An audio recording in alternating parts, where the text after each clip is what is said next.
Viewers, welcome back to my YouTube channel. So మేము ఇక్కడ పుట్టకి పూజ చేస్తున్నాము. ఎందుకు అనుకుంటున్నారా? స్పెషల్ ఏంటంటే రాగాన్వితకి చెవులు కుట్టిస్తున్నాం.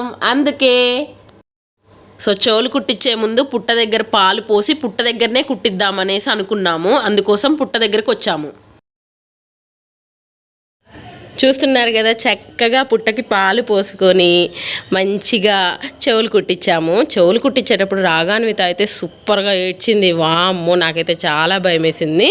బట్ కుట్టించాలి కదా, తప్పదు కదా. ఐ థింక్ ఎవరైనా అలానే ఏడుస్తారనుకుంటా. బట్ రాగాన్విత కొంచెం బెటరే అనిపించింది నాకు అందరితో పోలిస్తే. మీరు కూడా ఇలానే కుట్టించారా? అయితే కామెంట్ చేయండి.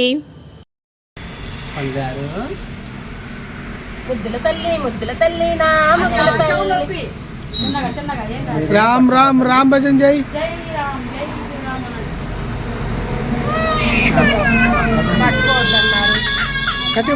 చూసారు కదా, ఫుల్గా ఏడ్చింది. బట్ కుట్టించేసాము. ఒక్కసారి చూడండి ఎలా ఉందో, చాలా బాగుంది కదా.